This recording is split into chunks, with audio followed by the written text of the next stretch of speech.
Nous avons, surtout dans Global, sinon, pour vous dire, aujourd'hui, en général, dans Aguera, nous avons 28 localités non électrifiées.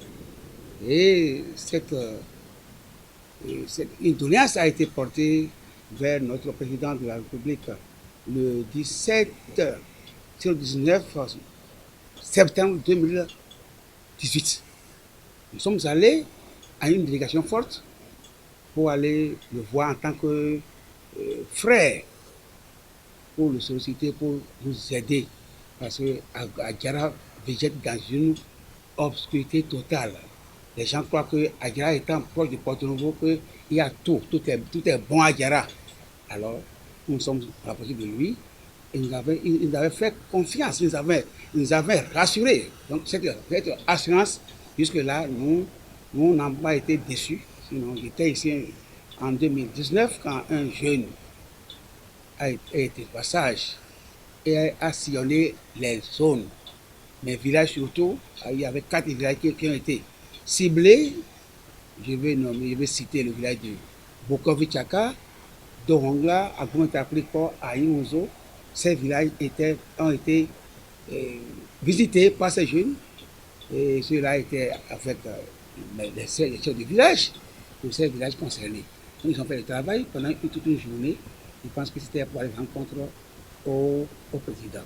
Donc, nous ne sommes pas restés bras croisés, mais jusque-là, on en était là quand le 10 décembre dernier 2019, j'ai reçu l'appel d'une délégation du nouveau chef régional de l'énergie qui est arrivé à Aguera.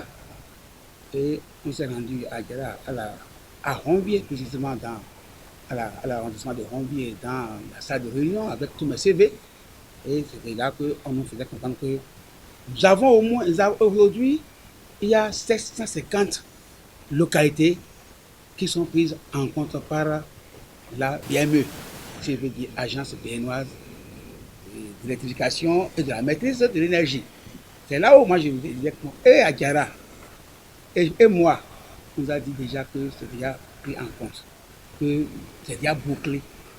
Les villages dont j'ai cité tout à l'heure tantôt, les 4 villages, je vais préciser encore, il y a beaucoup de Taka, Dohongla, Aïmouzo et Agumentapriko, c'est des projets pris en compte par l'État, par le gouvernement.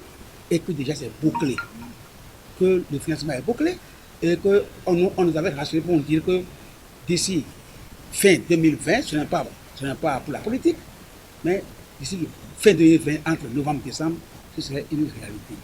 Alors j'étais fier et je disais à M. Kitty Caliste, qui était envoyé, qui était à Aguera, il lui a dit, moi je suis Thomas, j'ai tout fait, et que le jour où je vais voir cette réalisation, que je vais applaudir. Comme je vous ai dit tantôt, il y a au moins 28 villages dans une localité dans Aguera, pour dire obscur. Et le président Baptiste Talon en est témoin. Il sait, nous avons un document qui a été déposé par le CST d'Aguera, M. Attendé Pascal, accompagné de toute la délégation, du conseil communal d'Aguera, avec les sages et les jeunes aussi, ils étaient au rendez-vous. Et là, il disait que Aguera doit être électrifié et qu'il va faire le travail. Il va faire le travail, il va faire ce don à Aguera. Parce que le pays n'a rien pris en compte. Mais malgré ça, le Talon a pris Aguera dans son cœur. Moi, je passe par là pour le remercier infiniment.